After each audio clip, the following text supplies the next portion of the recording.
Hi guys, welcome to the Rajan Dayal channel. चलिए आज हम बात करते हैं अबाउट यूनाइटेड नेशन के यूएन के बारे में। आज बात करते हैं उसके बारे में, डिटेल डिस्कशन करते हैं कि यूनाइटेड नेशन क्या है, उसका स्ट्रक्चर, फंक्शन, सारे चीज़ डिस्कस करते हैं। पहले तो इसका पर्पस डिफिनीशन बता दें। United Nation is an international organisation है। यह एक इंटरनेशनल ऑर्गेनाइजेशन है जो कि 1945 में बनाया गया था कि वर्ल्ड वार सेकेंड जब ख़त्म हुआ उसके बाद यूनाइटेड नेशन को फॉर्म किया गया। जो कि पहले जब यूनाइटेड नेशन को फॉर्म किया गया तो उसके 51 कंट्री थे। 51 कंट्री थे। इसका मेन कारण था क्या? मेन कारण था कि maintaining the international peace and security, developing friendly relation among the nation के बीच, जैसे इंटरनेशनल के नेशन के बीच में पीस थी, रिलेशनशिप एस्टेब्लिश करने का था और international peace and security develop करने का था। Promoting the social and progress, जो भी सोशल एंड प्रोग्रेस को प्रमोट करने के लिए इसको मतलब यूनाइटेड नेशन का गठन किया गया। बेटर लिविंग स्टैंडर्ड को भी प्रमोट करने के लिए, ह्यूमन राइट को और चीज़ के लिए। अभी कंपेरिजन में अभी की डेट में यूनाइटेड नेशन में 193 मेंबर है। अब हम बात करते हैं कि यूनाइटेड नेशन का स्ट्रक्चर के बारे में। स्ट्रक्चर पहले तो इसका 6 मतलब मेन ऑर्गन है। यूनाइटेड नेशन का मेन 6 ऑर्गन है।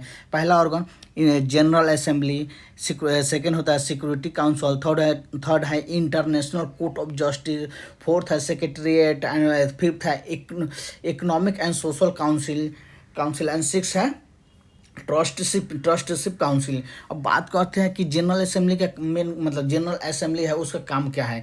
The main deliberate body where the all member state have the equal representation. जो भी मेंबर स्टेशन है उनको इक्वल रिप्रेजेंटेशन देता है। It meet the annually to discuss and coordinate international issue. जो भी मेंबर है उनको डिस्कस किया जाता है और कोऑर्डिनेट किया जाता है। जो भी इंटरनेशनल इशू है ना उसको मतलब डिस्कस किया जाता है। अब सिक्योरिटी काउंसिल का एक काम क्या है? Responsible for the maintaining the international and peace and security.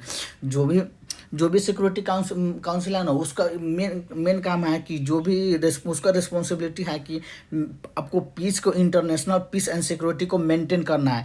इसमें टोटल अभी 15 मेंबर है, जो कि 5 परमानेंट मेंबर होता है और 10 नॉन परमानेंट मेंबर होता है। दो नॉन परमानेंट मेंबर 2 साल के लिए होता है और 5 परमानेंट मेंबर के पास मतलब हमेशा वो परमानेंट मेंबर है जिनके पास वीटो पावर होता है। अब हम बात करते हैं जैसे 5 परमानेंट मेंबर कौन कौन है। जैसे कि हो गया चाइना हो गया, फ्रांस हो गया, रसिया हो गया, यूनाइटेड किंगडम हो गया एंड यूएसए हो गया, यूनाइटेड स्टेट हो गया, जिसके पास वीटो पावर है। अब बात करते हैं international court of justice. International court of justice होता है जो कि वो settle the legal dispute submit जैसे by the state and give the advisory opinion on legal question the refer to United Nation. जो भी मतलब थे दो नेशन के बीच में जो डिस्प्यूट होता है वो इंटरनेशनल कोर्ट ऑफ जस्टिस मतलब सेटल करता है। अब सेक्रेटरीट होता है। सेक्रेटरीट का भी काम है कि carry out of the day to work, मतलब यूनाइटेड नेशन का जो वर्क है ना उसको काम करने के लिए सेक्रेटरीट होता है।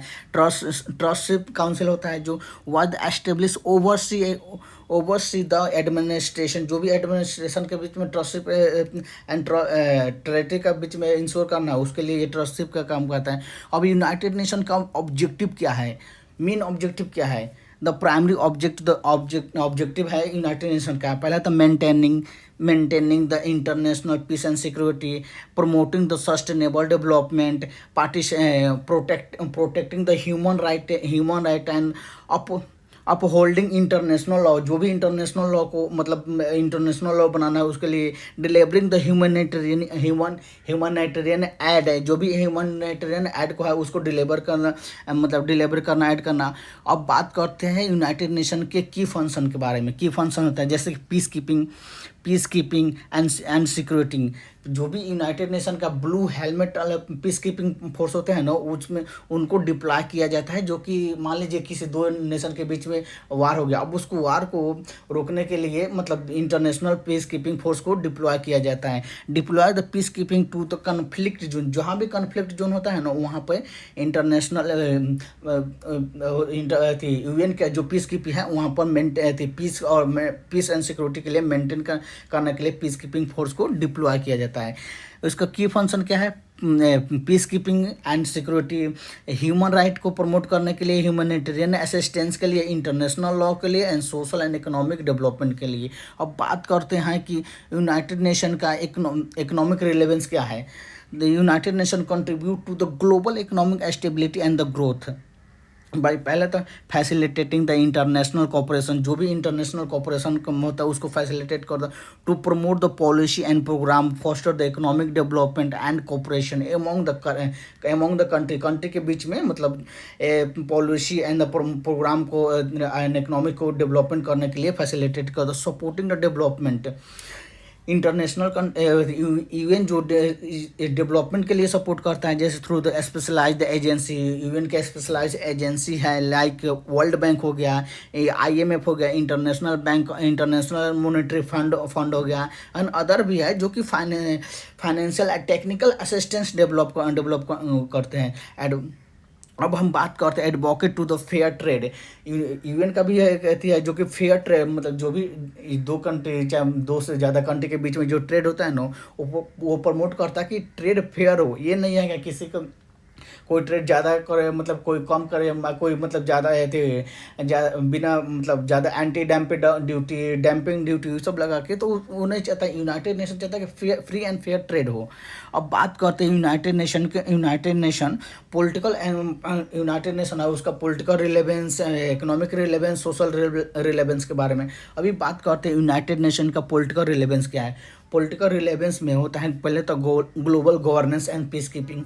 ग्लोबल गवर्नेंस में क्या है? इंटरनेशनल, जो भी इंटरनेशनल रिलेशन है, the united nation serve as a platform for a member state. जो भी यूनाइटेड नेशन का मेंबर स्टेट है ना, टू इंगेज द डिप्लोमेटिक, वो चाहता है कि डिप्लोमेटिक इंगेज करे एंड नेगोशिएट, जो भी इनके पास डिस्ट्रीब्यूट मतलब डिस्प्यूट है ना, वो नेगोशिएट एंड डिप्लोमेटिक करके एग्रीमेंट करके रिजॉल्व करे। engage the diplomatic in negotiate agreement and resolve the conflict in through dialogue and medium. जो भी आपके बीच में मतलब दो नेशन हो या दो से ज़्यादा नेशन के बीच में जो भी डिस्प्यूट है, वो डिप्लोमेटिक एंड डायलॉग के थ्रू और मीडिएशन के थ्रू उसको रिजॉल्व एंड एग्रीमेंट सॉल्व करे। अब बात करते हैं कि उसका जिस ग्लोबल गवर्नेंस के पीस कीपिंग, अब बात करते हैं peace keeping. Even peace keeping mission deploy the troop and observe to conflict zone. जो भी कॉन्फ्लिक्ट जोन होता है उसको ऑब्जर्व करता है। World wide facilitate the cease fire protecting the civil and promoting the stability. जो भी दो कंट्री के बीच में वार होता है, कॉन्फ्लिक्ट होता है, तो उसको जो वहाँ पर चाहता है कि वहाँ पर पीस लाया जाए, वहाँ पर फैसिलिटेट को वहाँ पर चाहता है कि वहाँ पर सीएस फायर हो। वार जो हो रहा है उसको बंद करना चाहता है, और सीएस फायर का होता है क्योंकि वो वहाँ पर जो सिविलियन है उसको प्रोटेक्ट करना चाहता है, और प्रोटेक्ट करना चाहता है कि स्टेबिलिटी लाया जाए, यहाँ पर शांति लाया जाए। अब बात करते हैं पॉलिटिकल रिलेवेंस के अंतर्गत ही आता है, जैसे कि ग्लोबल गवर्नेंस हो गया, पीस कीपिंग हो गया, ह्यूमन राइट एंड जस्टिस हो गया। ह्यूमन राइट एंड जस्टिस होता है जो कि human right stand the united nation set the global human right. वो एक प्रकार ग्लोबल सेट करता है कि ह्यूमन राइट, जो भी ह्यूमन का राइट वो वायलेशन ना हो। अब वायलेशन ग्लोबल सिक्योरिटी में हो गया, जैसे सिक्योरिटी काउंसिल हो गया है, the united nation security council address the threaten to international peace and security. जो भी इंटरनेशनल पीस एंड सिक्योरिटी का थ्रेटन होता है ना, उसको लगता है कि हाँ इस कंट्री से international peace and security threaten होता है, उस पर यूनाइटेड नेशन सैंक्शन इम्पोज करता है, ताकि वो उस कंट्री को ज़्यादा मतलब थ्रेट ना दे किसी और कंट्री की। Authorise the peace operation and coordinate the response to crisis such as the terrorism and nuclear proliferation. अब बात करते हैं कि यूनाइटेड नेशन का इकोनॉमिक रिलेवेंस क्या है। इकोनॉमिक रिलेवेंस में हो गया जैसे कि सस्टेनेबल डेवलपमेंट गोल हो गया, इकोनॉमिक कोऑपरेशन एंड ट्रेड हो गया, इसमें आता है यूनाइटेड नेशन का इकोनॉमिक रिलेवेंस। जैसे कि सस्टेनेबल डेवलपमेंट की बात करते हैं कि development the agenda, the united nation promote the sustainable development through sustainable development goal होता है, जो कि 17 गोल दिया गया है हर कंट्री को। ये फ्रेमवर्क एड्रेसिंग एड्रेसिंग जैसे कि पॉवर्टी हो गया, इनइक्वालिटी हो गया, क्लाइमेट चेंज हो गया, इन्वायरमेंट हो गया, इन्वायरमेंटल डिग्रेडेशन हो गया। ये 17 जो कि यूनाइटेड नेशन ने एक 17 गोल दिया है जो कि हर कंट्री को 2030 तक ले उसको अचीव करना है। ये अचीव करना। अब बात करते हैं global development initiative. Global development initiative जैसे कि यूएन एजेंसी हो गया, जैसे यूनाइटेड नेशन डेवलपमेंट प्रोग्राम हो गया, यूनाइटेड नेशन यूनिसेफ हो गया, and UN women support development हो गया, प्रोजेक्ट वर्ल्ड वाइड पर फोकस करता है। ये वो फोकसिंग ऑन हेल्थ पर फोकस करता है, एजुकेशन पर, gender equality and economic empowerment को बढ़ावा देने के लिए इस पर फोकस करता है यूनाइटेड नेशन। अब बात करते हैं कि इकोनॉमिक कोऑपरेशन एंड ट्रेड के बीच में उसका क्या है। The UN agency entities such as the UNCTDA and UNIND से फैसिलिटेटेड इकोनॉमिक कोऑपरेशन। ये होता है कि इकोनॉमिक कोऑपरेशन प्रोवाइड करता है, technical assistant to promote the inclusive and sustainable industrial development and developing country. जो भी डेवलपिंग कंट्री है, जैसे कि इंडिया एक डेवलपिंग कंट्री है, उस कंट्री है जो इसको सपोर्ट करता है कि जो भी इसका टेक्निकल असिस्टेंस हो गया, प्रमोट इंक्लूसिव ग्रोथ हो गया, कि कैसे इकोनॉमिक कोऑपरेशन हो गया, इसके बीच में एक मतलब अच्छा सपोर्ट करता है ताकि कंट्री डेवलपिंग से डेवलप्ड हो जाए और मतलब आगे बढ़े। जैसे कि trade and investment, even support the global trade agreement and initiative the foster economic and integration and reduce the trade barrier through the organisation, जैसे like the organisation and like the World Trade Organisation. और भी है even even की ही body है जैसे world Trade organisation. इसका काम है ना कि दो कंट्री या दो से ज़्यादा कंट्री, जितने भी कंट्री है इंडिया में, मतलब सॉरी जितने भी कंट्री है वर्ल्ड में, उस कंट्री के बीच में एक ट्रेड बैरियर, एक जो भी ट्रेड बैरियर है ना उसको मतलब हटाना और एक फ्री एंड फेयर ट्रेड को ऑर्गेनाइज कराना है, इसका काम है। अब बात करते हैं कि यूएन का सोशल रिलेवेंस क्या है। सोशल रिलेवेंस जैसे कि ह्यूमैनिटेरियन असिस्टेंस हो गया, रिफ्यूजी के बारे में हो गया, जो भी ह्यूमन, जैसे कि अभी गाजा में थी, इजराइल और गाजा में वार हो रहा है, तो वहाँ पर ह्यूमैनिटेरियन ऐड दे रहा है, यूएन अपना से चलाता है। वहाँ जैसे कि अफगानिस्तान में थी वार हुआ था, वहाँ से रिफ्यूजी कहीं कहीं और देश में जा गए हैं तो उसके बारे में भी करता है। हेल्थ एंड एजुकेशन में भी फोकस करता है। Cultural exchange and sustainable participate पर ही फोकस करता है।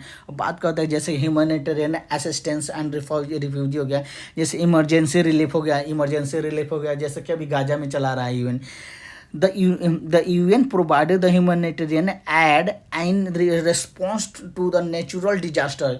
कहीं पे भी नेचुरल डिजास्टर हो गया तो वहाँ पर भी यूएन प्रोवाइड करता है, फैसिलिटेटिंग प्रोवाइड करता है। जैसे कॉन्फ्लिक्ट एंड इमरजेंसी में हो गया, डिलीवरी द फूड, जैसे इमरजेंसी में गाजा में तो काफ़ी चीज़ मतलब कॉन्फ्लिक्ट हो रहा है तो वहाँ पर इमरजेंसी में डिलीवरी द फूड भी डिलीवर करता है। शेल्टर हो गया, हेल्थ केयर हो गया, protection the vernacular and population, उस पॉपुलेशन को काफ़ी चीज़ हेल्प करता है कि हेल्थ, जैसे कि शेल्टर, हेल्थ केयर, फूड और चीज़ भी ये करता है। अब बात करते हैं कि रिफ्यूजी के बारे में क्या है। Refugee support the united nation United nation Human Commission right at the refugee and display the person worldwide advocate for their the right and providing the essential service in a collaboration with the government and NGO। United nation ने एक मतलब refugee को NGO होता है जो कि non governmental organisation होता है, उनके साथ मिलकर एक प्रोग्राम चलाता है ताकि जो भी रिफ्यूजी हो, जैसे कि अफगानिस्तान से काफ़ी लोग रिफ्यूजी भाग चुके हैं, सीरिया से भाग चुके हैं, मतलब कहीं कहीं गए हैं, जो यूरोप में गया है, उनको मतलब एनजीओ के साथ मिलकर उनको कुछ फैसिलिटेट करता है ताकि उनका जीवन यापन चल सके। अब बात करते हैं हेल्थ एंड एजुकेशन में क्या करता है यूएन। ग्लोबल हेल्थ इनिशिएटिव जैसे कि WHO है, वो यूएन का ही बॉडी है, जैसे कि वर्ल्ड हेल्थ ऑर्गेनाइजेशन होगा, लीड करता है international effect to the combat disease, improve the health care system and promote the public health policy and globally.